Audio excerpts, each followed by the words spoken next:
మనం పాఠంలోకి వెళ్ళక ముందు దేవుని కుమారుని నామముందు విశ్వాసం ఉంచడం అంటే ఎలాగుంటుందో ఉదాహరణ చెప్తాను. విశ్వాసించిన వారు దేన్ని పట్టించుకోవాలి?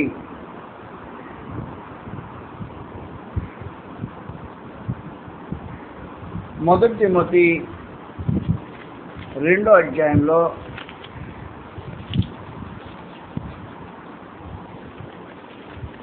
మొదటి తిమోతి 2వ అధ్యాయంలో 8వ వచనం రాబడింది. విద్యార్థి గ్రంథం చూడండి.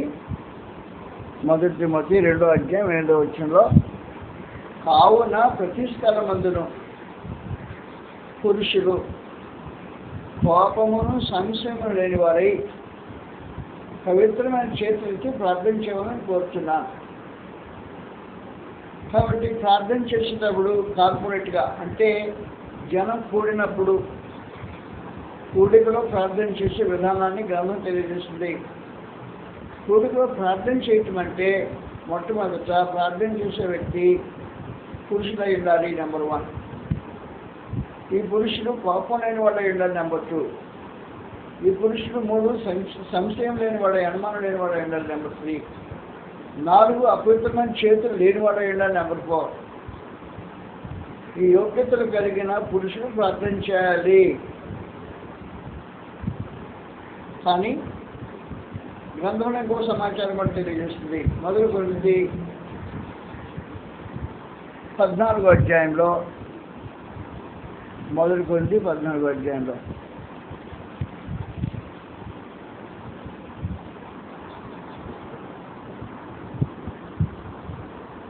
15వ వచనం నుండి, కాబట్టి ఆత్మతో ప్రార్థన చేతును, మనసుతోనూ ప్రార్థన చేతును, ఆత్మతో పాడుదును, మనసుతోనూ పాడుదును, లేని ఎడల నీవు ఆత్మతో స్తోత్రం చేసినప్పుడు ఉపదేశము పొందనివాడు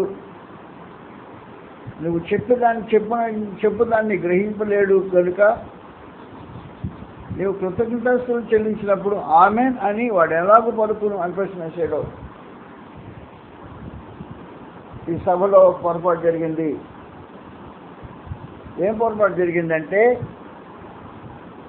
స్తోత్రం చేసినప్పుడు ఉపదేశం పొందినవాడు నువ్వు చెప్పుదాన్ని గ్రహింపలేడు కనుక నువ్వు కృతజ్ఞత చెల్లించేప్పుడు ఆమెన్ అని వాడు ఎలాగో పలుకును అన్నాడు. మన సోదరుడు ప్రార్థన చేశారు, నేను ఆమెన్ అనలా. ఎందుకని లేదంటే నేను గ్రహించేటట్టుగా వినబడేటట్టు మాట్లాడాలి. ఆయన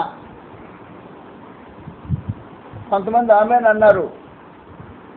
ఎందుకన్నారు? గ్రహించితే ఆమెన్ అనాలి. గ్రహించకుండా ఆమెన్ అంటే అర్థం ఏంటి? క్రీస్తు అధికారం కూడా లేరనే కదా దాని అర్థం. గ్రహించితే ఆమెన్ అనాలి. గ్రహించిన వాడు ఆమెన్ అన్నప్పుడు యేసు దేవుని కుమారుడు అని ఒప్పుకునే మాటలకు అర్థం ఉండదు. గ్రంథం చెప్పింది, గ్రహింపలేని వాడు ఆమెను అనలేడు అని చెప్పింది. గ్రహింపు లేకుండా ఆమెను అనలేడు అని గ్రంథం చెప్పిన తర్వాత గ్రహింపకుండా కూడా ఆమెను ఉన్నవాళ్ళు ఏం చేశారు? పొరపాటు చేశారన్నమాటే కదా. అందువల్ల బహిరంగంగా ఏం జరుగుతుందంటే ఈ అపరాధం తరచుగా జరుగుతుంటుంది. కొంతమంది తమ బలాన్ని క్రీస్తు ప్రభు వారికి సమర్పించకూడదని మనసుతో అనో లేకపోతే దేనితో నాకు తెలియదు, మొత్తానికి తమ నోట్లో మాట బయట మనుషులకు వినపడకూడదు అన్నట్టుగా కార్యక్రమాలు జరిగిస్తారు. క్రీస్తు ప్రభు అధికారంలో జరగట్లేదు ఆ కార్యక్రమాలు. పబ్లిక్లో మాట్లాడేవాడు ప్రతి మనిషికి వినేటట్టు వినపడేటట్టు మాట్లాడాల్సిన అవసరం కలిగిన వాడు క్రీస్తు ప్రభు అధికారం కింద. క్రీస్తు దేవుని కుమారుని అంగీకరించే ప్రతివాడు శ్రోతలకు వినపడేటట్టు మాట్లాడే బాధ్యత కనబడేటాడు. లేకపోతే గ్రహించలేడు. గ్రహింపు లేకుండా మాట్లాడడం అవసరమైన అర్ధరహితమైన చెప్పింది మొదటి కొరింథీ 14వ అధ్యాయంలో. ప్రార్థన చేస్తున్నావు, కృతజ్ఞతాస్తుతులు చెల్లిస్తున్నావు, అందరికి వినిపిస్తున్నావు లేదో ఆలోచించేయకుండా నీ శక్తి నువ్వే దాచుకొని, నాకేం శక్తి ఉందని అరుస్తున్నాను, వాగుతున్నాను. ఎందుకు వాగుతున్నాను? క్రీస్తు ప్రభువుకి అధికారం కింద కార్యక్రమాలు జరగాలని వాగుతున్నా. అందరికి వినపడాలి. వినిపించకపోతే గ్రహించరు. గ్రహించకపోతే ఏకీభవించరు అనేది గ్రంథం యొక్క సత్యం. అందువల్ల మీరెవరైనా సరే అరుణదేవ సముఖంలో ప్రార్థన చేయడానికి మిమ్మల్ని పిలిపిస్తే ఎంతమంది కూర్చున్నారో వారికి అందరికీ వినిపించే కాకుండా మాట్లాడకపోతే క్రీస్తు యొక్క అధికారాన్ని గ్రహించినట్టుగా అంగీకరించినట్టు కాదు. అది క్రీస్తు యొక్క అధికారాన్ని అంగీకరించడం అంటే ఆయన గ్రంథంలో చెప్పాడు, అందరికీ ఉపదేశం పొందకపోతే, అర్థం కాకపోతే, వినపడకపోతే ఆమె నేను ఎలాగంటాడో అనలేడు కదా. అప్పుడు గ్రంథాన్ని అతిక్రమించినట్టే కదా. వినపడకుండా మాట్లాడడం అర్థం ఏంటి? గ్రంథాన్ని అతిక్రమించినట్టే కదా. వినపడకుండా ఆమె అర్థం ఏంటి? గ్రంథాన్ని అతిక్రమించినట్టే కదా. పబ్లిక్లో క్రీస్తు సముఖంలో గ్రంథాన్ని అతిక్రమించే పనులు చేసి దేవుని కుమారుని అంతానికి అవకాశం ఉండదు. దయచేసి సంగతి గుర్తుపెట్టుకోండి. ఎవరైనా సరే నీకు ప్రార్థన చేసే అవకాశం లభించిందా, అందరికి వినపడేటట్టు మాట్లాడకపోతే నువ్వు క్రీస్తు యొక్క అధికారాన్ని గౌరవించట్లేదు. నీకు ప్రార్థన వినపడకుండా ఆమెన్ అంటే క్రీస్తు యొక్క అధికారాన్ని గౌరవించట్లేదు. చేసేవాడు తప్పు చేస్తున్నాడు, ఆమెన్ అనేవాడు తప్పు చేస్తున్నారు. క్రీస్తు యొక్క అధికారాన్ని గౌరవించడం అలా కాదు. యేసు దేవుని కుమారుడని ఒప్పుకుంటే ఏం జరుగుతుందంటే ఆయన అధికారం కింద ఉండటం ఒక విశేషమైన కార్యక్రమం జరగాలి. నీ అంతటి నీవు నీ ద్వారా ఆలోచన చేసే అర్థం ఏంటి? క్రీస్తు ఏమైపోతాడు ఇక్కడ? ఆయన అధికారం ఎక్కడ చదవమని అవుతుంది? అందువల్ల దయతో ఆలోచించండి. మీరు ఆమెన్ అనేవాళ్ళు గ్రహించుకుంటే ఆమెన్ అనవద్దు, దోషమవుతుంది. నడిపించేవాళ్ళు అందరికి వినపడించకుండా మాట్లాడితే దోషమవుతుంది. క్రీస్తు యొక్క అధికారం కాదని. ఆ రోజున ఎన్ని వేల మందో నాకు తెలియదు, కనీసం 3,000 మంది గ్రహించి దాని గురించి మాట్లాడుకున్నాం. గ్రహించాలంటే వినిపించాలి కదా. ముందు వినిపించినా గ్రహింపు గురించి ఎదురు చూడవచ్చు, వినిపించకుండా గ్రహింపు ఎదురు చూడడానికి అవకాశం ఉండదు. కాబట్టి మాట్లాడేవాళ్ళు వినిపించే బాధ్యత కలిగిన వాళ్ళు అంటారు. క్రీస్తు చేసినందు ఆయన అధికారం కింద అంటే నేను కొంచెం దాచుకుంటాను బలం, నా శక్తి రేపు 4 సంవత్సరాలు ఎక్కువ బతుకుతానే ఉద్దేశం ఉండకూడదు, లేకపోతే నాకు నేనే చేసుకుంటానే భావన ఉండకూడదు. క్రీస్తు యొక్క అధికారం గ్రంథం తెలియజేస్తుంది. కాబట్టి గ్రహింపు పొందినవాడు, విననివాడు, గ్రహించిన వాడు ఎలాగ ఆమెను అంటాడు అంటే ఆమె అంటానమాట దాని అర్థం. ఆమె ఎలాగంటాడని గ్రంథం అంటే నేను అంటాను, ఆమె అంటానంటే అర్థం ఏంటి? మాటలు గౌరవించలేదనే కదా. అందువల్ల విద్యార్థి గుర్తుపెట్టుకోవాల్సిన అవసరం ఉంది. ఇక మీద ఎప్పుడైనా, ఇక్కడ కాదు ఎక్కడైనా సమాజం మధ్యలో ప్రార్థన చేసేవాడు క్రీస్తు యొక్క అధికారం నిజంగా గౌరవించితే ప్రతి వారికి తన వాయిస్ వినపడిందో వినలేదో అనే సంగతి గ్రహించి చేయాలి. అలా చేయకపోతే నేను క్రీస్తు అధికారాన్ని అంగీకరించట్లేదు అని చెప్పినట్టు అవుతుంది. గుర్తుపెట్టుకోండి. ఇంకో సంగతి, ఇక్కడ కానీ ఎక్కడైనా కానీ మీకు సంగతి వినిపించకుండా అర్థం కాకుండా ఆమె అంటూ అనేది అది క్రీస్తు యొక్క అధికారం ధిక్కరించడం అవుతుంది. కాబట్టి ఊరికి ఆమె అనవద్దు. ఆమె అనాలన్నా కృతజ్ఞత స్థుతులు చెల్లించే మనిషి, దేవుడు ప్రార్థన చేసే మనిషి ప్రతి చెవికి అది వినపడేటట్టు మాట్లాడే బాధ్యత కలిగి వాడు అంటాడు. ఒకవేళ నువ్వు ఉపదేశమే చేస్తున్నావు అనుకో, ఉపదేశం స్థితిలో ఉంటే చిన్న ఏదో మెల్లగా మాట్లాడడం అనేది గౌరవప్రదమైన సంగతి కాదు. అది కాదు ధిక్కారానికి సంబంధించింది. అధికారాన్ని ధిక్కరించిన వాడు చేసే పని.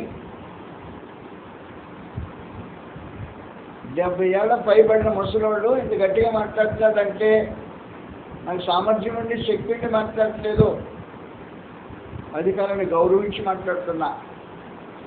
అందువల్ల గుర్తుపెట్టుకోవాలి సంగతి పెడతాడుగా. చెవి పెట్టి ఎంత శ్రద్ధగా విన్నా వినపడకపోయిన పరిస్థితులు ఉంటాయి ఒక్కో చోట.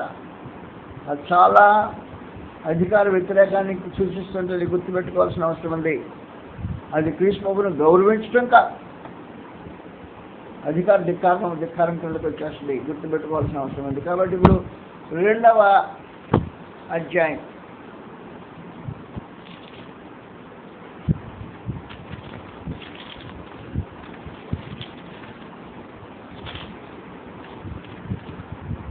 జెఫన్యా గ్రంథం 2వ అధ్యాయంలో,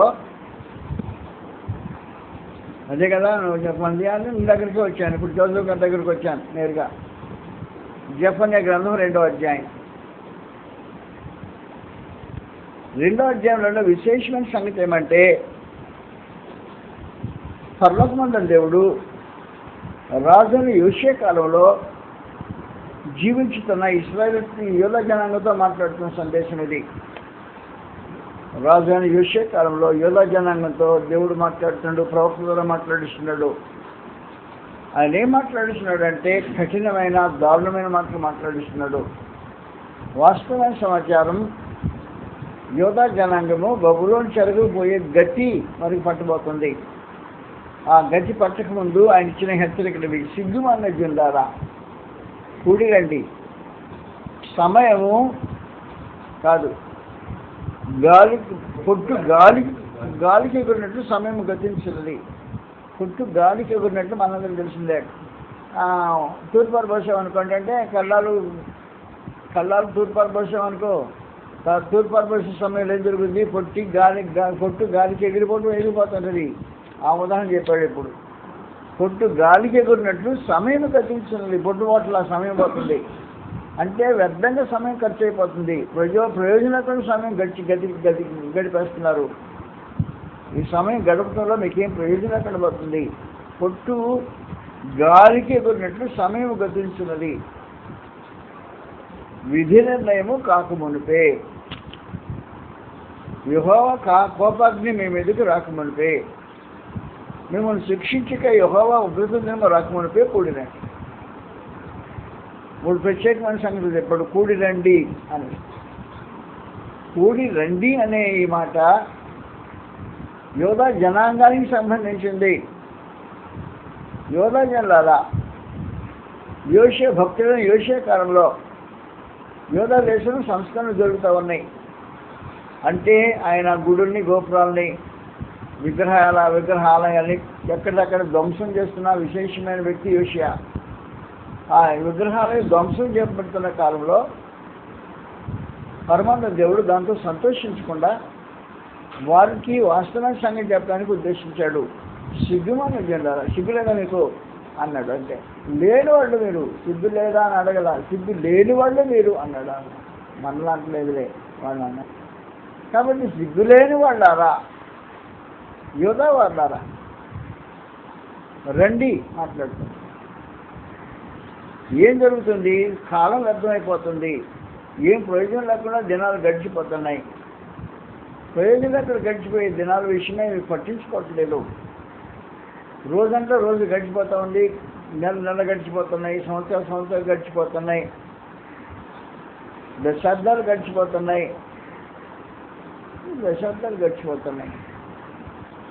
సమయం గడిచిపోతుంది. ఏం ప్రయోజనం రావట్లేదు.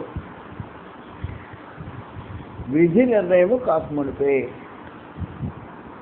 విధి నిర్ణయము అనేది ఏం చేస్తాం, వాడు విధి ఏం చేస్తాం, వాడు వెళ్ళిపోయాడు, పొలంలోకి వెళ్ళాడు, పాము గడిచింది, తెచ్చాడు. విధి వాడిని ఏం చెప్తాను, విధురాత ఏం చెప్పడం తప్పించుకోలేడని కథలు చెప్తుంటారే, అవి తప్పుడు ఆలోచనలు అంటాడు పరమాత్మ. ఏం చేస్తాం, వాడు నీళ్ళలోకి వెళ్ళాడు, ఏం చేస్తాం, వాడు విధురాత నీళ్ళలో కావాలని శాస్త్రం రాసి ఉంది, నీళ్ళలో తెచ్చాడు. వాడు రోడ్డు మీద కావాలని రాసిన రోడ్డు మీద తెచ్చాడు. వాడు రాజకీయ పడాలని దేవుడు తర్వాత రాశాడు, రాసిన వాడు తెచ్చాడు అంటాడు. విధురాత అనే ఆలోచనలు తప్పుగా ఉపయోగించే కార్యక్రమం. పరమాత్మ దేవుడు విధురాతను ఎవరికి రాయలేదు, అబ్బాయి నీకు రాయలేదురా అన్నాడు. ఏం చేస్తాడు? తనురాత అంటే తప్పు మాటలు మాట్లాడొద్దు, తప్పుడు సమాచారం చెప్పొద్దు. తలరాత ఎవరికి రాయలేదు, నేను రాయక ముందుగా పిలుస్తున్నా, మాట్లాడుకుందాం రండి. విధి నిర్ణయము కాకమునిపే. విధి నిర్ణయం అయిపోతే దేవుడు కోపాగ్ని అనుభవించాల్సిన అవసరం ఉంది. కాబట్టి దేవుడు ఉగ్రతను, కోపాగ్ని, యెహోవా కోపాగ్ని మీ మీదకి రాకమునిపే. విధి నిర్ణయం అయితే కోపాగ్ని వస్తుంది, దేవుని యొక్క కోపాగ్ని మీదకి వస్తుంది. అలా ఆ తర్వాత యెహోవా ఉగ్రత మీ మీదకి రాకమునిపే. మూడో సంగతి, ఉగ్రత దినం రాకమునిపే కూడిరండి.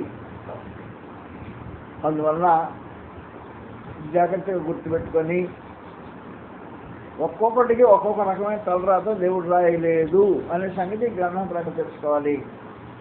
ఆ తలరాత ఏం చేస్తాం, మనం తప్పించుకోలేము అని ఈ కబుర్లన్నీ దేవుని గ్రంథానికి వ్యతిరేకమైన కబుర్లు. ఆయన ఇష్టపడ్డాడు వాస్తవానికి. అందరికీ కలిసి ఒకే విధిరాత రాశాడు. తెలుసా నీకు అది? మానవ జాతి యావత్తుకు ఒకే తలరాత రాశాడు, విధిరాత. అందరికీ ఒకే రాత రాశాడు, కానీ ఒక్కొక్కటికి ఒక్కొక్క రకమైన రాత రాయలేదు. ప్రసంగి గ్రంథంలో అందరికీ ఒకే తలరాత అన్నాడు. దేవుడు మార్చి మార్చి మనిషికి ఒక రకమైన తలరాత రాయలేదు అనేది దేవుని గ్రంథం యొక్క వాస్తవమైన సమాజం. ప్రసంగి గ్రంథంలో 12వ అధ్యాయం 13-14 వచ్చిన రాయబడింది. ఇదంతా వినిన తర్వాత తేలిన ఫలితార్థం ఇదే: దేవుని యందు భయభక్తులు కలిగి ఉండి ఆయన కట్టడలను అనుసరించి నడుచుకుంటుండవలను. మానవ కోటికి ఇదియే విధి. మానవ కోటికి ఒక్కొక్కటి కాదు, మానవ కోటికి దేవుడు ఏం చెప్పాడంటే, అరే నీ విధిరాతలా నేను రాశాను, ఏంటయ్యా నా విధి? దేవుని యందు భయభక్తులు కలిగి ఉండాలిరా బాబు. భయభక్తులు కలిగి ఉండి ఆయన కట్టడలను అనుసరించాలి. ఇది తప్పించుకోవడానికి వీల్లేదు. ప్రతి వాడికి తలరాత ఇదే. కాబట్టి ఒకరికి ఉద్దేశించి రాసి ఇంకొకరికి ఉద్దేశించి రాయింది కాదు. అది దేవుని యందు భయభక్తులు కలిగి ఉండి ఆయన కట్టడలను అనుసరించి నడుచుకోవాలనేది ప్రతి మనిషికి తలరాత. ప్రతి మనిషికి తలరాత. అంతేగాని ఒక్కొక్కరికి ఒక్కొక్క రకమైన విధిరాతను దేవుడు రాయలేదు. ఆ రాసిన అన్నవాడు అబద్ధికుడు, లోకంలో బోర్డు అనుకుంటారు అబద్ధికులు అందరూ చెప్పాడు. ఏం చేస్తాడు తలరాత? ఏం చేస్తాయా నా తలరాత?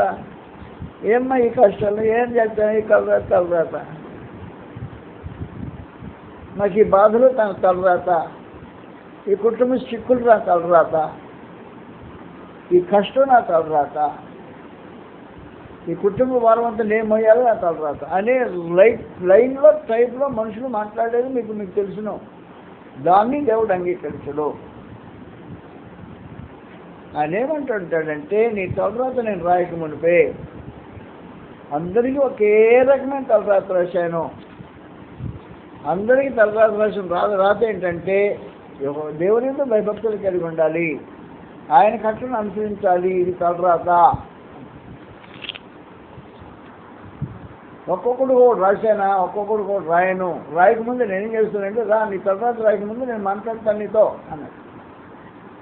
కాబట్టి యోధా జనాంగం యొక్క తలరాతను రాయక మునుపు పరమ దేవుడు ఏమంటున్నాడంటే, మీరు సిగ్గులేని వాళ్ళు, సిగ్గుమాలు జిల్లారా కూడిరండి. విధి నిర్ణయం కాలా, ఇంకా విధి నిర్ణయం కాలేదంటే మీ తలరాత నేను రాయలేదు. రాయక ముందు వచ్చి మాట్లాడుకున్నారండి. విధి నిర్ణయం అయిందంటే కోపాగ్ని కొరకే ఎదురు చూడాలి. యెహోవా కోపాగ్ని వస్తుంది. కోపాగ్ని ఆయన ఉగ్రత దినంలో కోపాగ్ని వస్తుంది. కాబట్టి దేవుని యొక్క ఉగ్రత దినం ఉంది, కోపాగ్ని వస్తుంది. విధిరాత రాస్తాడు. కాబట్టి విధిరాత రాస్తే కోపాగ్ని, ఆయన ఉగ్రత అనుభవించే దినం ఒక సంగతులు వస్తాయి. నేను మీకు విధిరాత రాయలేదు అని ప్లేన్కి చెప్పేసి మాట్లాడుకుందాం రండి అని కూడి రండి, నేను మీకు విధిరాత రాయలేదు. అప్పుడు ఇంకేం చెప్పాడు ప్రత్యేకించి? నెక్స్ట్ ఏం మాట్లాడాడంటే, దేశంలో సాత్వికులై ఆయన న్యాయవిధులను అనుసరించు సమస్త దీనులారా యెహోవాను వెతకుడి. మీరు వెతికి వినయము గలవారై నీతిని అనుసరించిన ఎడల ఒకవేళ ఆయన ఉగ్రత దినం ముందు మీరు దాచబడుదురు. ఉగ్రత దినం పాలు కాకుండా ఉండేవాళ్ళు ఎవరు? ఆ సంగతి కూడా మాట్లాడేశాడు. ఎవరు ఉగ్రత పాలు కాకుండా ఉంటారు? దేశంలో సాత్వికులైన వాళ్ళు, న్యాయవిధులను అనుసరించే దీనులు, సమస్త దీనులు. కాబట్టి దీన మనసు కలిగి దేవుని న్యాయవిధులను అనుసరిస్తూ సాత్వికంగా బ్రతికేవాళ్ళారా యెహోవాను వెతకండి. మీరు వెతికి వినయము గలవారై నీతిని అనుసరించిన ఎడల మీరు వెతికి అనుసరించి ఒకవేళ ఆయన ఉగ్రత దినం ముందు మీరు దాచబడతారు. ఒక ఉగ్రతకు పాత్రైన వాళ్ళు కొంతమంది, ఉగ్రత నుండి దాచబడేవాడు కొంతమంది. ఉగ్రతకు పాత్రులైన వారు, సిగ్గులేని వాళ్ళు, సమయము గతించబోతున్నా కూడా పట్టించుకునే వాళ్ళు, విధి నిర్ణయం చేపట్టడానికి సిద్ధపడిన పరిస్థితులు గలవాడు, వాళ్ళు ఉగ్రత పాలవుతారు. దేశంలో సాత్వికులై ఆ న్యాయ విధులను అనుసరించు దీనత్వం కలిగిన వారు ఉగ్రత నుండి మీరు తప్పించబడతారు అని రెండు జనాల మధ్యలో వ్యత్యాసం మాట్లాడారు. ఒకే యోధా జనాంగం, ఒక యోధా జనాంగంలో రెండు రకాలైన మనుషులను విడమర్చి చూపించి మీరు ఉగ్రత పాలు కాకుండా జాగ్రత్త పడండి అని. విధి నిర్ణయం అంటే గతి నిర్ణయము. నీ గతి నిర్ణయం, నీకేం గతి పట్టుబడుతుందో దానికి సంబంధించిన నిర్ణయం, మీరేం అనుభవించబోతారో దానికి సంబంధించిన నిర్ణయం, విధి నిర్ణయం. కాబట్టి గ్రంథం ఏం చెప్పిందంటే విధి నిర్ణయం ఉంది, పుట్టినప్పుడే చేయబడలా. ఏం చేస్తాను, నాకు తల్లి గర్భంలో నాకు దేవుడు ఇది రాత్రి రాశాడు కాబట్టి నేను గతించవాలని అలాంటి డైలాగులు కొడితే దేవుడు అంగీకరించడు. అది దేవుడు రాసిన విధి కాదు. దేవుడు రాసిన విధికి నీవే కారణం. నీవు విధి నీ తర్వాత నీవే రాసుకుంటావు అన్నాడు. నేను రాయను, దేవుడు తర్వాత రాయడంట, నీ తర్వాత నువ్వే రాసుకుంటావు అంటాడు. నీ తర్వాత నువ్వు రాసుకోక మునుపు మాట్లాడుకుందాం, ఉగ్రతుండి తప్పించబడటానికి మార్గాలు ఉన్నాయిరా మాట్లాడుకుందామని ప్రశ్నించి పరలోకమందు దేవుడు యోధా జనాంగానికి పిలుపునిచ్చాడు. దాన్ని మనం ఇప్పుడు ఆలోచన చేస్తాం. విధి నిర్ణయము కాకమునిపే అంటే అర్థం ఏంటి? వేరే చెప్పన్నా, నేను మీకు విధి నిర్ణయించలేదనే కదా దాని అర్థం. మీరున్నారు, పుట్టారు, బ్రతికారు, పెద్దోళ్ళు అయ్యారు, దేశం అయ్యారు, జీవిస్తున్నారు. దేశంలో మీ ఆలోచనలు చలామణవుతూ ఉన్నాయి. మీకు ఇంకా నేను విధి నిర్ణయం చేయాల.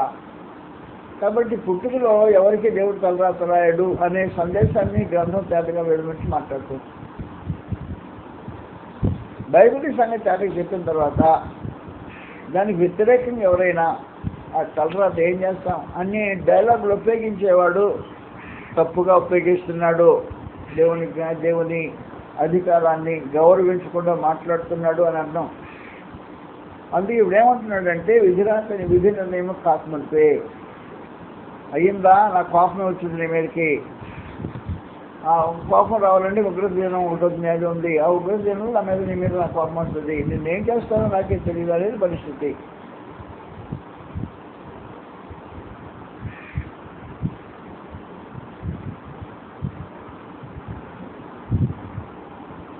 నా విధి నిర్ణయించబడింది, నా తర్వాత నేనే రాసుకున్నా, నా గురించి మాట్లాడలేదు. మీ తర్వాత మీరే రాసుకుంటారు. విధి నిర్ణయము అంటే నిత్యత్వపు గతి నిర్ణయము కానీ మాట్లాడదాం ఈ సందర్భంలో ప్రత్యేకించి. నిత్యత్వపు గతి నిర్ణయము, నిత్యత్వపు గతి నిర్ణయము ఎలా జరుగుతుంది? ఎలా జరుగుతుందంటే మొట్టమొదటిగా ఒక వ్యక్తి యొక్క చావుతో వాని విధి నిర్ణయము గతి నిర్ణయం చేయబడుతుంది. చావుతో విధి నిర్ణయము గతి నిర్ణయం చేయబడుతుంది, గుర్తుపెట్టుకోండి. చస్తే దాన్ని మార్చుకోవటానికి ఎవడి తరము కాదు. చచ్చినాక ఎవడు మార్చుకోలేడు విధిని. కాబట్టి చనిపోకముందే మనిషి నువ్వు ఏమనే నిత్యత్వం గురించి తను ఆలోచన చేసుకోవడం అవసరం ఉంది. విధులను ఎప్పుడు జరుగుతుందంటే మొదటిసారి ఫిబ్రవరి రాసిన పత్రిక 9వ అధ్యాయంలో, ఫిబ్రవరి 9వ అధ్యాయంలో 27-28 వచనాలు ఇలా రాబడి ఉంది. మనుషులు ఒక్కసారి మృతి పొందవాలని నియమింపబడెను, ఆ తర్వాత తిరుగుతారు. ఒక్కసారి చావాలని నిర్ణయింపబడ్డారు. చావుకు మరలా సెకండ్ ఛాన్స్, థర్డ్ ఛాన్స్ ఉండదు. హిందూ మతంలో చెప్పినట్టు, మతస్థులు మాట్లాడినట్టు ఈ జన్మలో మనిషి అయి పుట్టాను, వచ్చే జన్మలో నువ్వు కుక్క అయి పుడతావు అన్నట్టు అవి ఏం జరగదు. కుక్కలు కావు, నక్కలు కావు, ఏమైనా పుట్టేది ఉండదు. పరమదేవుడు నిర్ణయించాడు ఒకసారే వృత్తి పొందాలి. మళ్ళా పుట్టి మళ్ళీ జన్మించి మళ్ళీ చచ్చి ఈసారి ఏనుగా పుడతాను, ఈసారి ఎలకాయ చెట్టు అయి పుడతాను కాదని అట. అలా జరిగే కార్యక్రమం కాదు. విధి నిర్ణయము చావుతో అయిపోతుంది. మనుషులు ఒక్కసారే మృతి పొందమని నియమింపబడను. ఆ తర్వాత తీర్పు జరుగుతుంది. తీర్పు జరుగుతుందంటే దేవుని ఒకరితో వస్తుంది అన్నమాట. అందువల్ల వాస్తవం ఏం జరుగుతుందంటే, ఒకప్పుడు ఒక వ్యక్తి చనిపోవటంతో వాని విధి శాశ్వతంగా నిర్ణయించబడింది. శాశ్వతంగా నిర్ణయించబడిందంటే ఏమీ చేయటానికి వీలు లేకుండా ముద్రించబడుతుంది. ప్రసంగి గ్రంథంలో విధి నిర్ణయం పరమందరం ప్రసంగి గ్రంథంలో ఏం చెప్పాడంటే, చావుతో మనిషి యొక్క విధి నిర్ణయించబడుతుంది అనే సమాచారం తేటగా మాట్లాడాడు. ప్రసంగి గ్రంథం చూస్తాం.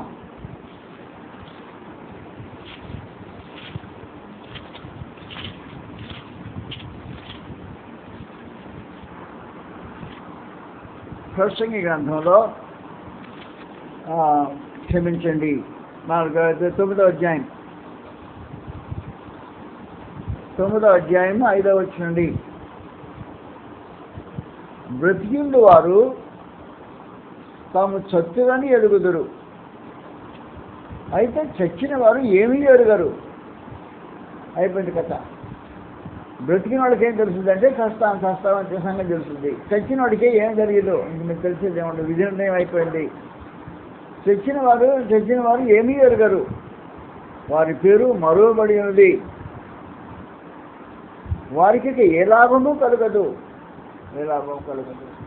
కుక్కాయ పడతాను, నక్కాయ పడతాను కానీ పుట్టేది లేదు, చచ్చేది లేదు, మొత్తం అయిపోయింది. ఇక ఏ లాభం కలగదు. వారికి ప్రేమింపరు, పగబెట్టుకొనరు, అసూయపడరు. సూర్యుడి కింద జరిగే వాటిలో దేని ఎందుకు వారికి ఇక ఎప్పటికీ వంతులేదు. విధి నిర్ణయించబడింది. కాబట్టి విధి నిర్ణయము చావుతో జరిగిపోతుంది. బంధువులు ఎవరైనా చనిపోయారా, చనిపోయిన వాళ్ళు నీ జ్ఞాపకం వస్తున్నారా, వారికి విధి నిర్ణయం అయిపోయింది. విధి నిర్ణయం అయిపోయిందంటే ఏం చెప్పాడు అనమాట, చచ్చిన వారికి ఏమీ ఎరుగరు, వారి పేరు మరువబడి ఉన్నది, వారికి ఏ లాభము కలగదు. వారికి ప్రేమింపరు, పగబెట్టుకుంటారు, అసూయపడరు. సూర్యుని కింద జరుగుబాటులో మరి దేని ఎందుకు వారికి ఇక నెప్పటికీ వంతులు. ఇంకెప్పటికైనా ఇంకా దాంట్లో సూర్యుని కింద జరిగేదంటే సూర్యుని కింద జరిగే ఈ ఆకాశం, అక్కడ చంద్రమండలం కూడా వెళ్ళాం అనుకో, ఎక్కడ కూడా ఏం లాభం ఉండదు. సూర్యుని కింద జరిగే దాంట్లో ఏమి లాభం ఉండదు. విధి నిర్ణయం జరిగిపోయింది. చావు విధి నిర్ణయం చేసింది. కాబట్టి నువ్వు చనిపోతే నీ నిత్య గమ్యాన్ని మార్చుకోలేవు. నిత్య గమ్యాన్ని మార్చుకోవటం అనే ఒక పర్గోటరీ అనే ఒక కొత్త సిద్ధాంతాన్ని కథలికులు ప్రవేశపెట్టారు. పర్గోటరీలు అంటే వీళ్ళు చచ్చిన వాళ్ళు ఆ పర్గోటరీలో ఉంటారంట. చచ్చిన వాళ్ళు పర్గోటరీలో ఉంటే, మా నాన్న చచ్చిన పర్గోటరీలో ఉంటే నేను కుమారుడిని ఆయన పేరుతో మంచి కార్యాలు భూమి మీద చేస్తే పర్గోటరీలో ఆయనకి ప్రమోషన్ వస్తూ ఉంటుంది అని ఒక అభూత కల్పన మనుషులు మాట్లాడుతుంటారు. ఏమీ జరగదు. అది పర్గోటరీ థియరీ. కాబట్టి అలాంటిది ఏం జరగదని పరలోకం అంటే అదే తెలియదు. అయిపోయింది, విధి నిర్ణయం అయిపోయింది. చావుతో అది అయిపోయింది. ఏ స్థితిలో చనిపోయాడో ఆ స్థితిలో నిత్యత్వం అనిపించడానికి పోతున్నాడు. అంటే వాస్తవానికి ఏ స్థితిలో చనిపోయాడంటే, ఉదాహరణకి నిత్య జీవం పొందని స్థితిలో, రక్షింపబడని స్థితిలో, లోకం సంబంధమైన స్థితిలో చనిపోయాడు అనుకో, ఆ స్థితిని శాశ్వతంగా కొనసాగించే కార్యక్రమం ఒకటి ఉంటుంది. మార్పు ఉండదు అని ప్రభువుని యేసు కూడా తెలియజేశాడు యోహాను సువార్తలో 8వ అధ్యాయం. అందువల్ల ఏం జోసెఫ్ మానేసేదా? ఏదైనా మీకు గిట్టుబాటు కాదు, మానేసి ఇంకా వెళ్తాను. నాకు బాగుంటాం కాదు. మీకు విధి నిర్ణయం ఎట్లా ఉందో తెలుసుకోవటం ప్రాముఖ్యమైన సమాచారం ఇది. రైట్, ప్రభువుని చెప్పేశాడు, రే నాతో ఇక సంబంధం ఉండదు, ఇక అయిపోయింది పరిస్థితి. చావు నేను ఎత్తిగమ్మాన్ని తేల్చేసింది అని చెప్పేసి వచ్చింది. యోహాను సువార్త 8వ అధ్యాయం సమాచారం రాబడింది. యోహాను సువార్త 8వ అధ్యాయంలో మృతి మరణము ఒకరికి విధి రాత రాసింది. విధి ఏమని రాసిందంటే ఏం చేస్తావు, నువ్వు చేసిన దానికి కర్మను వీళ్ళకి అనుభవించాలి అన్నది. అంతే 8వ అధ్యాయంలో ప్రభువు యేసు ఇలా మాట్లాడుతున్నారు. సావుతో విధి నిర్ణయం చేయబడింది అనే సమాచారం తెలియజేశాడు. 22వ వచనంలో ఇలా రాబడింది. 8వ అధ్యాయం 22వ వచనంలో అందుకు యూదులు, క్షమించాలి 21వ వచనం, మరి ఒకప్పుడు ఆయన, నేను వెళ్ళిపోతున్నాను, మీరు నన్ను వెతుకుతారు కానీ మీ పాపములోనే ఉండి చనిపోతురు, నేను వెళ్ళే చోటికి మీరు రాలేరని వారితో చెప్పేసాడు. ఖచ్చితంగా నేను వెళ్ళే చోటుకు రాలేరు, పాపంలో చచ్చిపోతే వెళ్ళే చోటుకు రాలేరు, ఇక విధి నిర్ణయం అయిపోతుంది. మీ పాపంలో చనిపోయిన వాడు నా దగ్గరికి రాకూడదని విధి నిర్ణయం జరిగిపోయింది. కాబట్టి క్రీస్తు దగ్గరికి రాకూడదని నిర్ణయం ఎప్పుడు జరిగిపోయింది? చనిపోయిన ఆఖరి క్షణంలో. నీ నీ దేహంలో నుంచి ఆ తుది శ్వాస బయటికి వెళ్ళినప్పుడు విధి నిర్ణయించబడింది. ప్రభానే చెప్పాడు, నేను రెండోసారికి మీరు రాలేరు, ఎందుకంటే మీ పాపంలో చేస్తారు కాదు, చావు విధి నిర్ణయిస్తుంది అని చెప్పాడు ప్రత్యేకించి. అందువల్ల విధిని మార్చుకోవటానికి అప్పుడు ఏం అవకాశం ఉండదు. విధి నిర్ణయం, చావు ఒకని విధి నిర్ణయం మార్చేస్తుంది. కాబట్టి చనిపోయిన తర్వాత మనుషుడు మార్చుకోవడానికి అతనికి ఏం అవకాశం ఉండదు. అతని పక్షంగా ఎవరి భూమి మీద ఏం చేసినా మార్పు చెందడానికి అక్కడ పరిస్థితులు ఉండవు. అయిపోయింది కార్యక్రమం. ఏ స్థితిలో చనిపోయావో ఆ స్థితిలోనే యుగాయుగాలు గడపాల్సిన అవసరం ఉంటుంది. యుగాయుగాలు ఆ స్థితిలోనే. క్రీస్తుని కలిగి చనిపోయావా, ఆయన ఎందుకు చనిపోయావా, ఆయన ఉండే స్థలానికి వెళతావు, యుగాయుగాలు అక్కడే ఉండబోతావు. క్రీస్తులు లేకుండా చనిపోయావా, క్రీస్తు లేని నిత్యత్వాన్ని యుగాయుగాలు అనుభవించబోతావు, మార్పులు ఉండవు. విధి నిర్ణయం జరుగుద్ది. నీ చావు నీ విధి నిర్ణయిస్తుంది. దేవుడు నాకు నిర్ణయించింది కాదు, నీ విధి నీ చావు నిర్ణయించాను. కాబట్టి నాకు ఇదే స్థితిలో ఉండాలని కోరుకొని బ్రతికావు. ఏ స్థితిలో ఉన్నానని నేను నరకానికి పోవాలనుకున్నానా, అందుకని ఇలా బ్రతికాను అన్నది.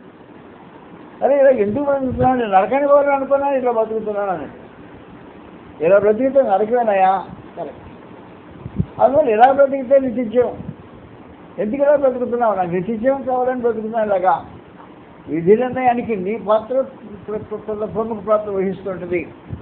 అందువల్ల విధి నిర్ణయం కాకమునిపే, చావు రాకమునిపే నెంబర్ 1 చావుతో విధి నిర్ణయం జరిగిపోతుంది. 2 మనకు సంబంధించిన రెండవ కార్యక్రమం విధి నిర్ణయానికి క్రీస్తు యొక్క రెండవ ప్రత్యక్షత. ఆయన రెండవ రాకడలో వచ్చాడు అనుకో. రెండవ రాకడలో వచ్చిన తర్వాత వచ్చిన సమయం నుండి ఆ సమయానికి నువ్వు ఏ స్థితిలో ఉన్నావో అదే స్థితిలో యుగయుగాలు ఉండాల్సిన అవసరం మాత్రం ఏర్పడుతుంది. మార్పులు అక్కడ జరగవు. కుడివైపున గొర్రెలు ఎడమవైపున మేకలను ఏర్పాటు చేసి ఎవరు చేసేస్తాడో, ఎడమవైపున మేకను చూసి నా తండ్రి చేత చెప్పింపబడిన వాళ్ళ నన్ను విడిచి అపవాదికి వంతులను సిద్ధపరిచిన తెద్దున కళ్ళండి. అయిపోయింది, విధి నిర్ణయం జరిగిపోయింది. మార్పులు జరిగేదానికి అవకాశం ఉండదు.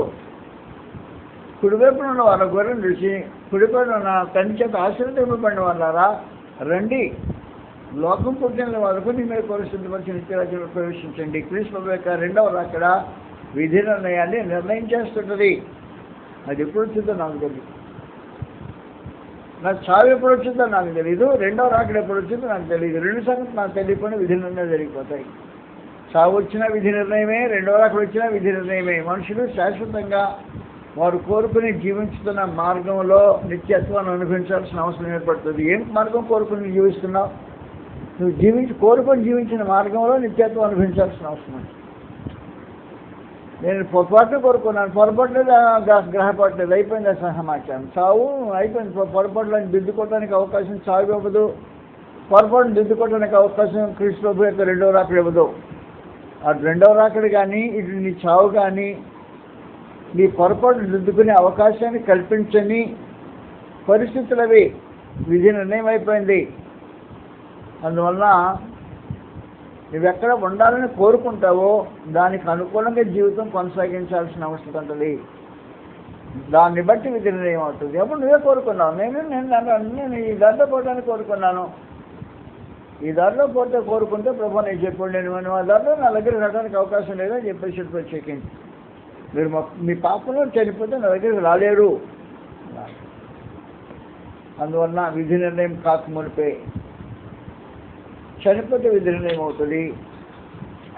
2, ప్రభు యేసు ప్రత్యక్షమైతే విధి నిర్ణయం అయిపోతుంది. మార్చుకోవడానికి అవకాశం లేని పరిస్థితులు. విధి నిర్ణయం 3, బ్రతుకున్నప్పుడు విధి నిర్ణయం అయిపోతుంది. గుర్తుపెట్టుకో, నీ బ్రతుకున్నప్పుడు కూడా నీ విధి నిర్ణయం అయిపోతుంది. నువ్వేం చేయడానికి అవకాశం లేదు. అది అపాయకరమైన పరిస్థితి. కాబట్టి నువ్వు బ్రతుకున్నప్పుడు విధి నిర్ణయం కాకుండా జాగ్రత్త పడాల్సిన అవసరం ఉంది. బ్రతుకున్నప్పుడు విధి నిర్ణయం ఎలాగవుతుందో తెలియజేస్తాను. గ్రంథంలో నిలబడింది విధి నిర్ణయం.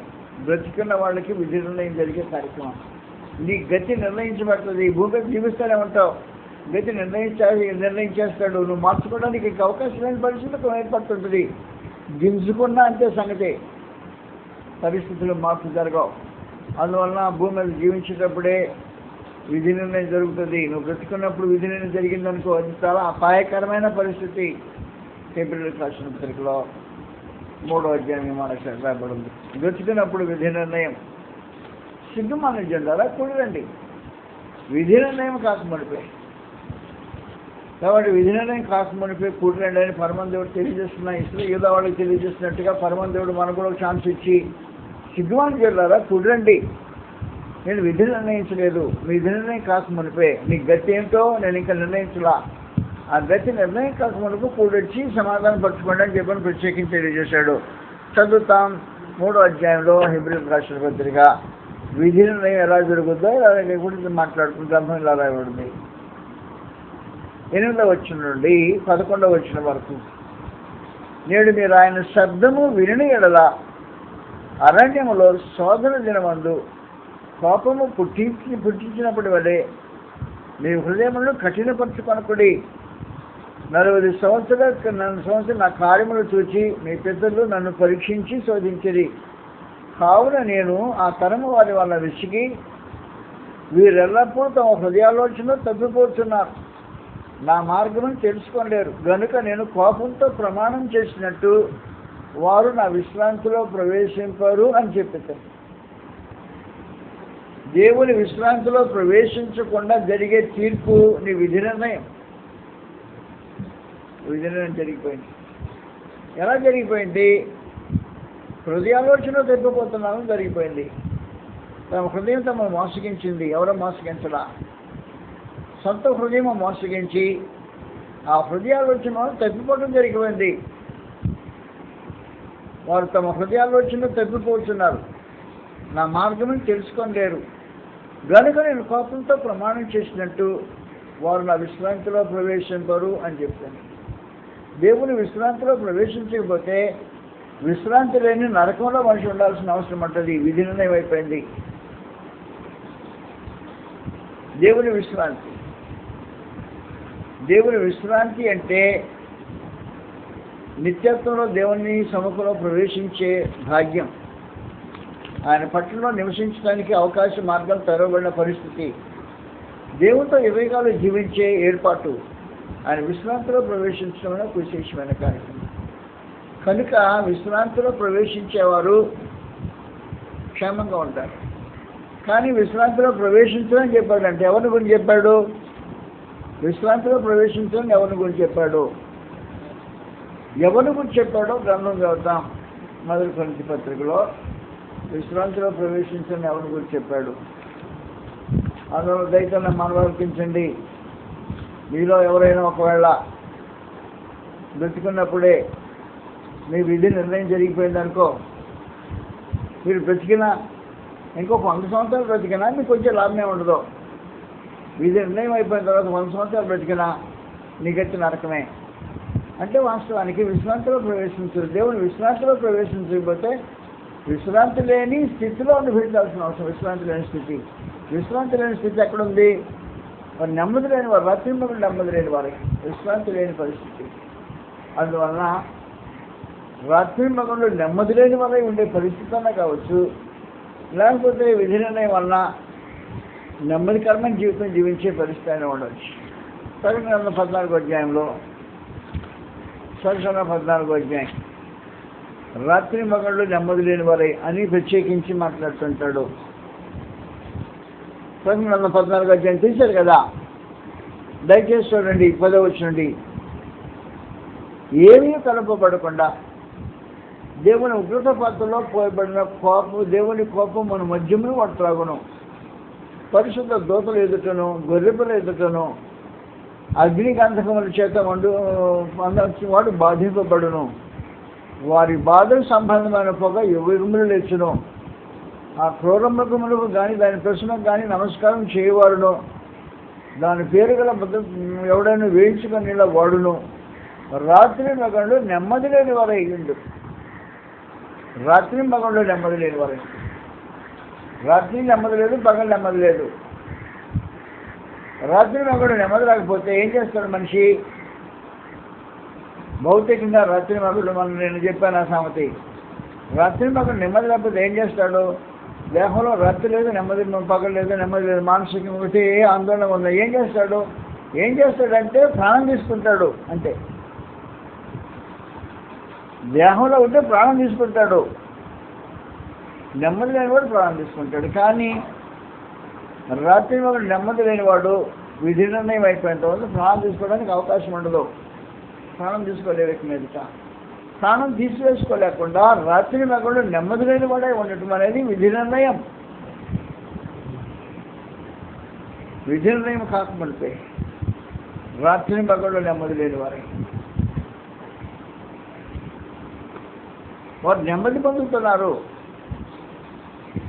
విశ్రాంతిలో ప్రవేశించిన వారు నెమ్మది పొందుతున్నారు. విశ్రాంతిలో ప్రవేశించిన వారు రాత్రి మగడు నెమ్మది లేని వారే. చద్దామంటే చదవడానికి పోతుందో, దేహం ఉంటే కదా చనిపోవడానికి. దేహం చనిపోతుంది, ఆత్మ చనిపోదు కదా. చనిపోయిన ఆత్మ నెమ్మది లేనిదై రాత్రి మగళ్ళు విధి నిర్ణయం. అందువల్ల వాస్తవానికి సమాచారం ఏమంటే, మూడవది, నీ హృదయాలోచనలో తప్పిపోవటం అన్నా దేవుని మార్గం తెలుసుకోలేవు. కాబట్టి దేవుని మార్గాన్ని తెలుసుకోలేని కారణాన నీ విధి నిర్ణయించాడు. ఏమన్నాడంటే, నా విశ్రాంతిలో ప్రవేశించురా అన్నాడు.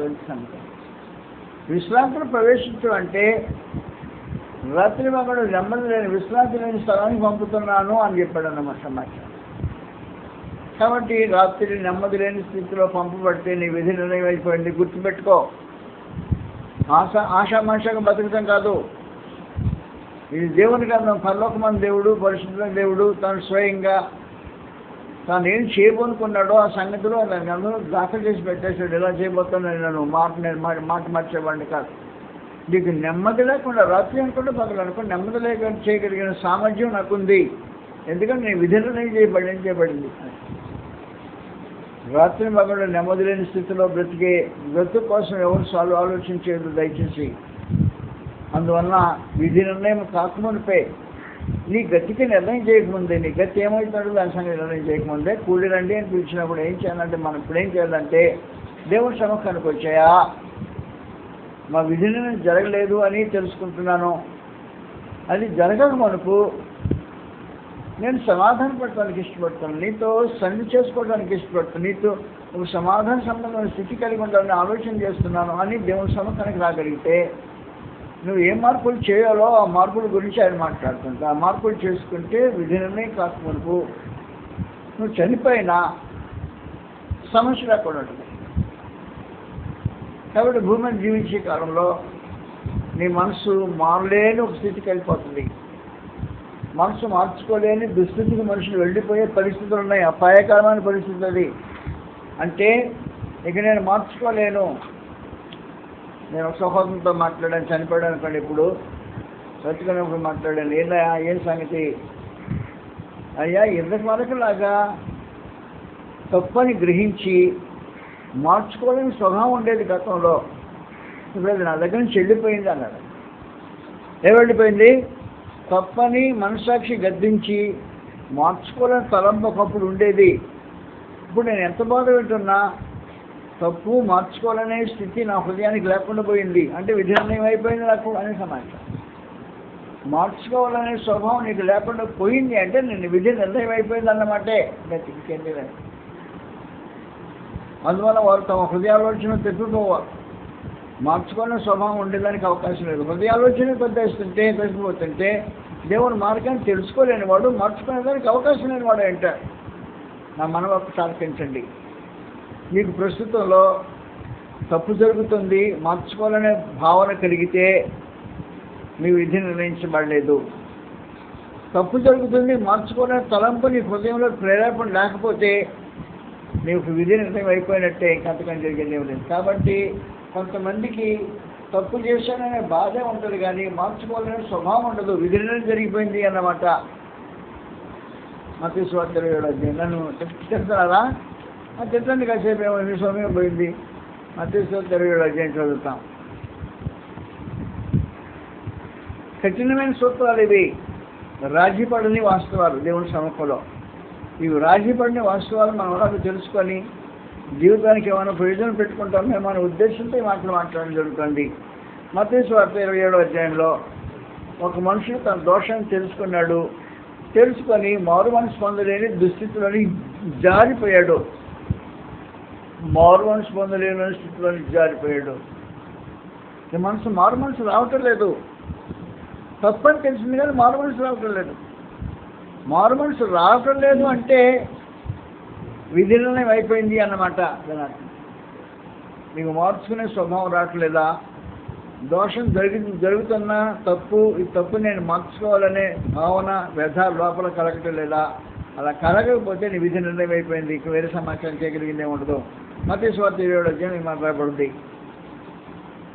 ఉదయమైనప్పుడు ప్రధాన యాజకులను పెద్దలందరూ యేసును చంపవలని ఆయనకు విరోధముగా ఆలోచించి ఆయన్ను బంధించి తీసుకొని పోయి అధిపతి అయిన పిలాతునకు అప్పగించింది. అప్పుడు ఆయన్ను అప్పగించిన యోధ ఆయనకు శిక్ష విధింపబడిగా చూసి పశ్చాత్తాపడి ఆ 30 వెండి నాణ్యములు ప్రధాన యాజకులు ఎత్తుకుని పెద్దలకు వారిలో తెచ్చి, నేను నిరపరాధ రక్తమును అప్పగించి పాపం చేస్తున్నానని చెప్పాను. తప్పు చేసిన సంగతి అర్థమైంది. దిద్దుకోవాలనే మనసు రావటం లేదు. తప్పు దిద్దుకోవాలనే మనసు నీకు కలగకపోతే నీ విధి నిర్ణయించబడింది, అయిపోయావన్నమాట సమాచారం.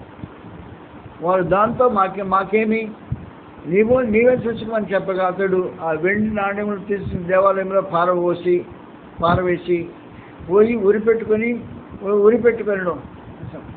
ఎందుకంటే ప్రభు మొక్కం చేసేంత మారుమనసు రావట్లేదు మనిషికి. అయ్యో తప్పు చేశాననే బాధే కానీ నేను జీవితాన్ని మార్చుకుని ప్రభు దగ్గర పొందామనే తలంపులు కలగట్లేదు మనిషికి.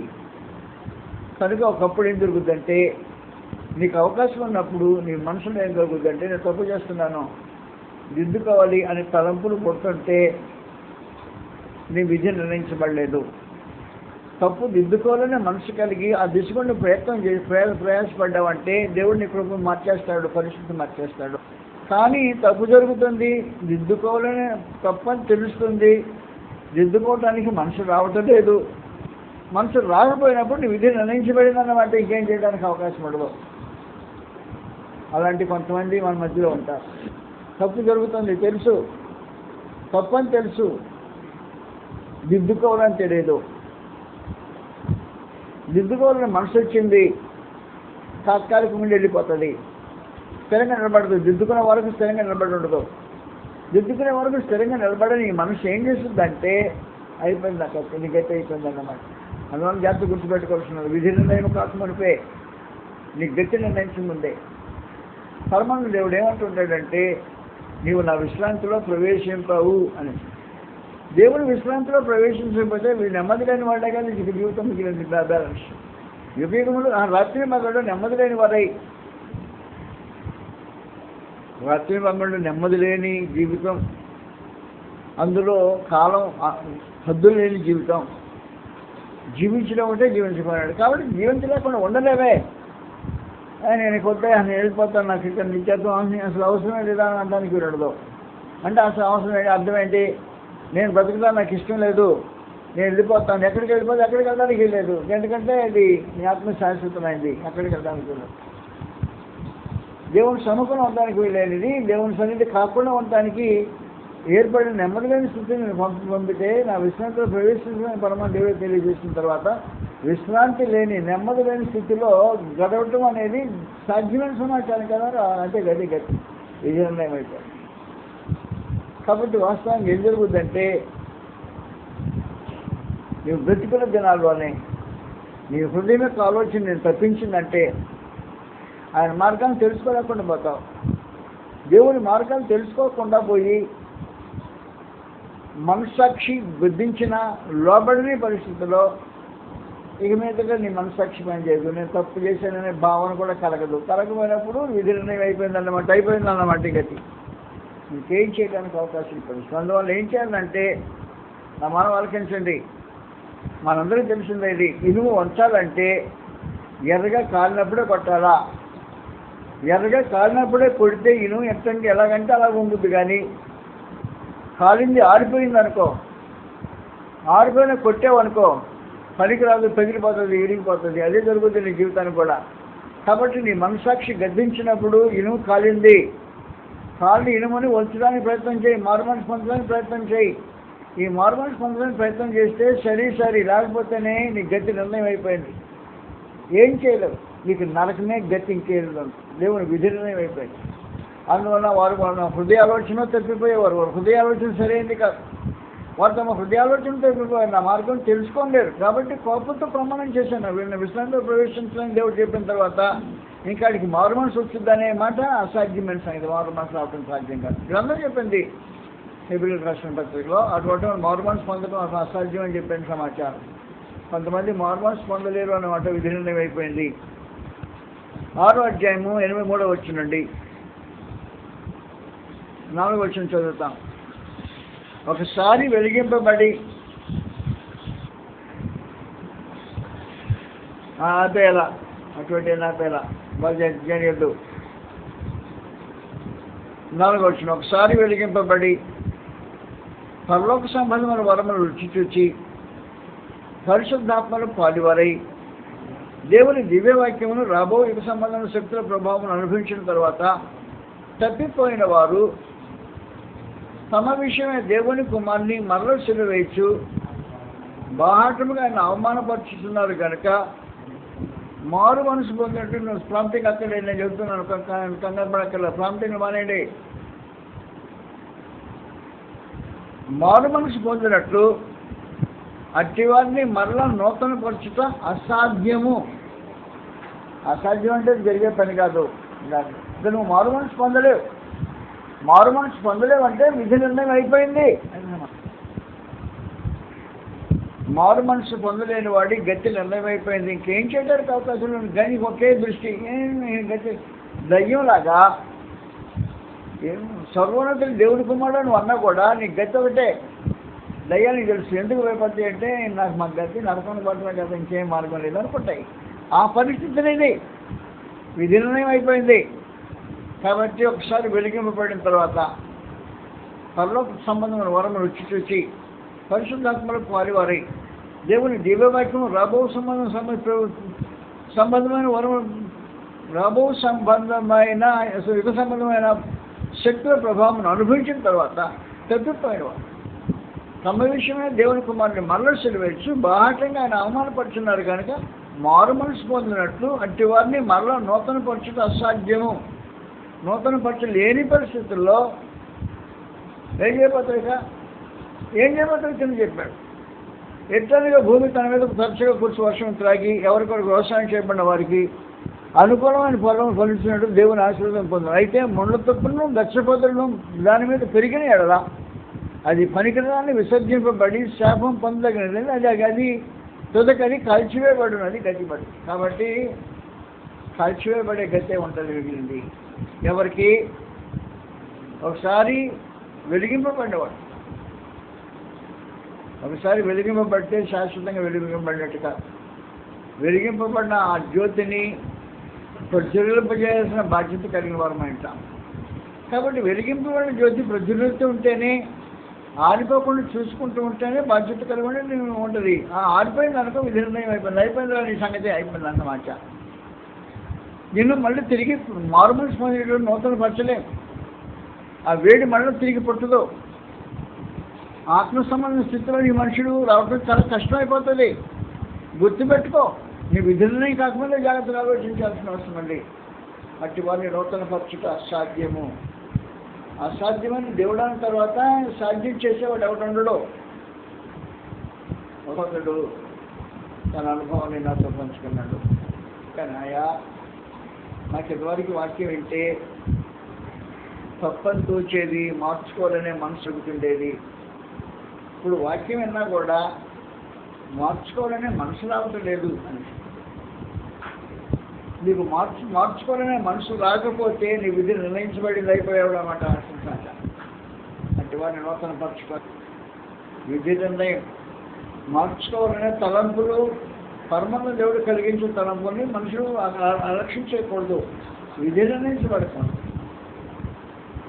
కాబట్టి మొట్టమొదటి పరమాత్మ దేవుడు ఏం చెప్పాడంటే నా విశ్రాంతిలో ప్రవేశించడు అని చెప్పాడు. మూడవదిగా కారణమేమి, నీ హృదయాలోచనని తప్పించింది. నా మార్గం నీకు అర్థం కావట్లేదు. నీ మార్గం నడుతున్నావు, అదే నీకు చక్కగా ఉంది, కానీ నా మార్గంలో నడవాలని ఆలోచన కొట్టలేదు. కాబట్టి నేను ఇంక లాభం లేదు అని చెప్పని ఇక లాభం లేదు వీళ్ళని కోపంతో ప్రమాణం చేసిన విధి నిర్ణయం చేస్తానని చెప్పేశాడు. నాలుగో విధి నిర్ణయం కూడా మనం మాట్లాడుతున్నాం. నాలుగో విధి నిర్ణయంలో ఏం జరిగింది, వెలిగింపబడిన వ్యక్తి, పరలోక సంబంధం వరము రుచి చూసిన వ్యక్తి, ప్రభు దయాళుడని రుచి చూసిన వాడు, పరిశుద్ధాత్మలో పాలు పొందినవాడు, పరిశుద్ధాత్మను పొందినవాడు, దేవుని దివ్యవాక్యాన్ని రాబోయే సంబంధం ప్రభావ శక్తుల ప్రభావం తెలిసినవాడు. ఇప్పుడు తప్పిపోతున్నాడు. అది తప్పిపోయేవాడు దేవుని కుమారుని మనలో సిలువేస్తున్నాడు, బాహాటంగా అవమానపరుస్తున్నాడు. అలాంటి వాడిని నూతన పరచడం సాధ్యమయ్యే పనే కాదు. కాబట్టి సంఘంలో పనిచేస్తున్నప్పుడు నాకు కొంతమంది ఈ మనిషిని నూతన పరచడానికి సాధ్యమయ్యే పని కాదు అని సంగతి.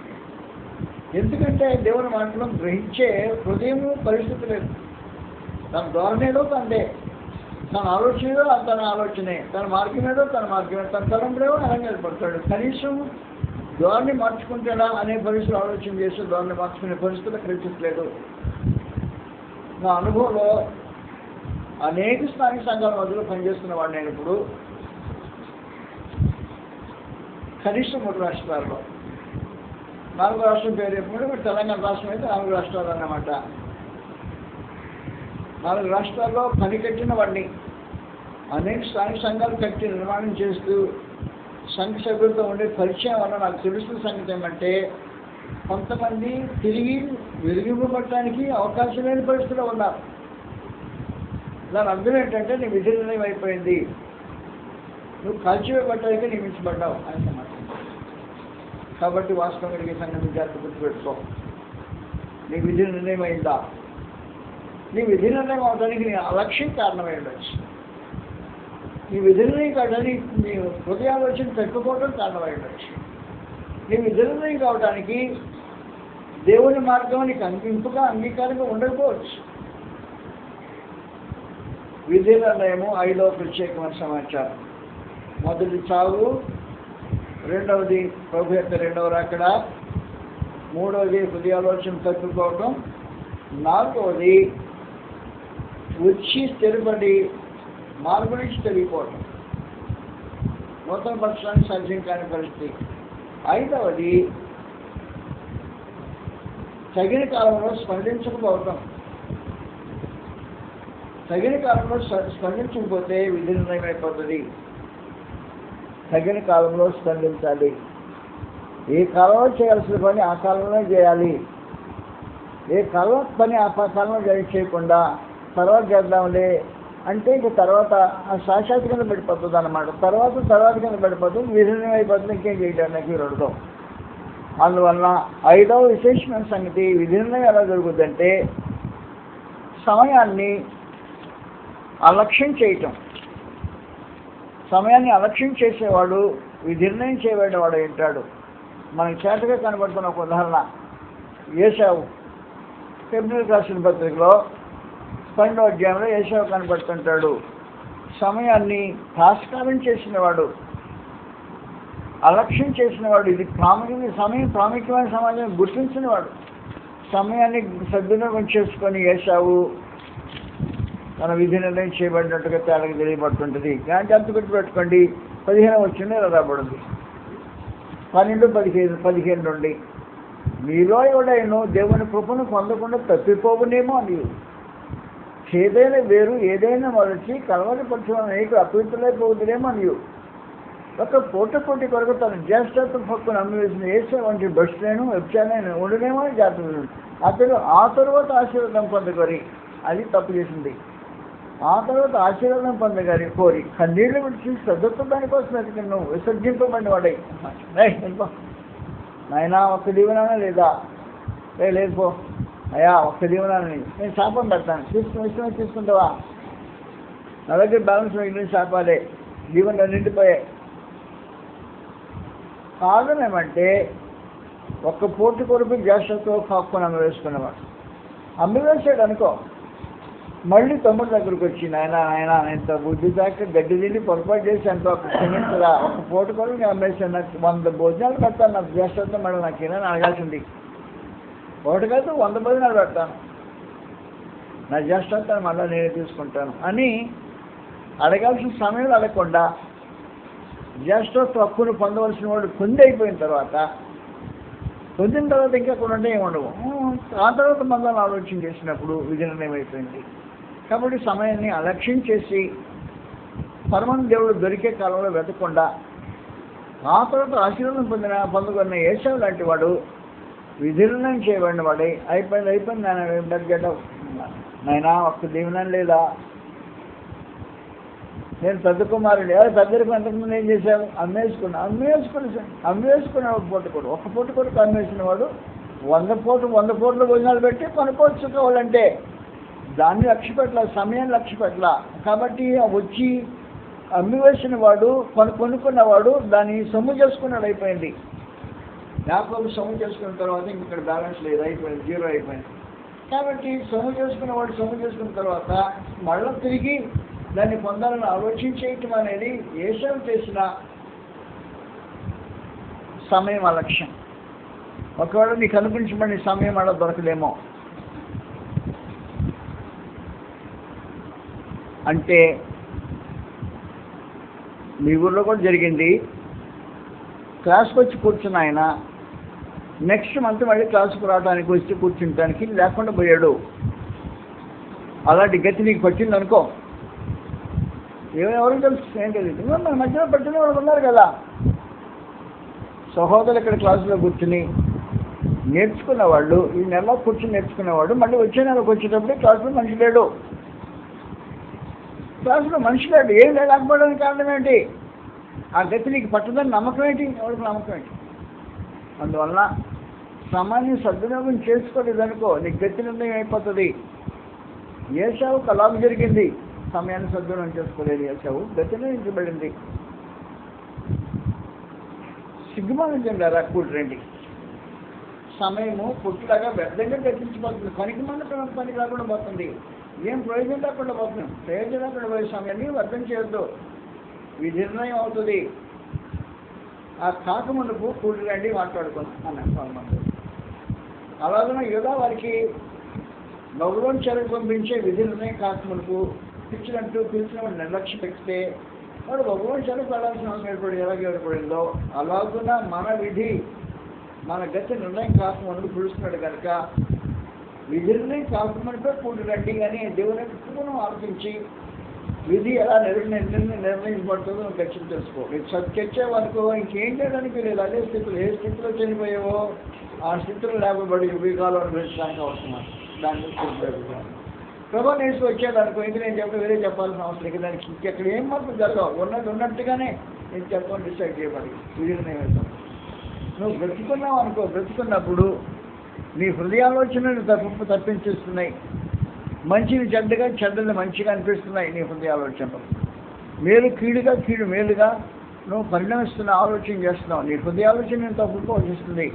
ఇలాగో తప్పిపోచేస్తుంది నీ హృదయాలోచన వల్ల నీ విధి నిర్ణయం అయిపోతుంది. దానికి అంత గుర్తుపెట్టుకో. దేవుని మార్గాన్ని తెలుసుకోలేదు కాబట్టి ఆయన ఏమంటాడంటే నా విశ్రాంతిలో వద్దుల సామెను తెలిపో అన్నాడు. నా విశ్రాంతిలో ప్రవేశించడానికి దేవుడు ఎప్పుడు చెప్పిన మాటలకు విధి నిర్ణయం అయిపోయింది. నీ విషయమై నా విశ్రాంతిలో ప్రవేశించాలని చెప్పే పరిస్థితి రాకుండా చూసుకోవడం చాలా ప్రాముఖ్యంగా వస్తున్నాయి. ఆయన విశ్రాంతిలో ప్రవేశించకపోతే నెమ్మది లేని వారి రాత్రి పక్కన నెమ్మది లేని వారి ఆ పరిస్థితి ఉంది, ఎదురు చూస్తూ ఉంది, కాల్చుకొని ఉంది. ప్రభునే చెప్పాడు, మీరు మీ పాపంలో చేస్తారు, పాపంలో చేస్తే నా దగ్గరికి రాలేరు, ఎవరు మార్చడానికి అవకాశం లేదు. విధిన్నం అయిపోయింది. నీ పాపంలో చనిపోయావంటే విధిన్నం అయిపోయినట్టే. నీ పాపం చనిపోయాడు, నా దగ్గర రాలేకపోయింది. రాలేకపోతే ఏమంటుంది, నా దగ్గర రాలేకపోతే పోత దగ్గర ఉండాలి, ఇంకా వేరే గత్యంతరం ఉండదు. ఇంకా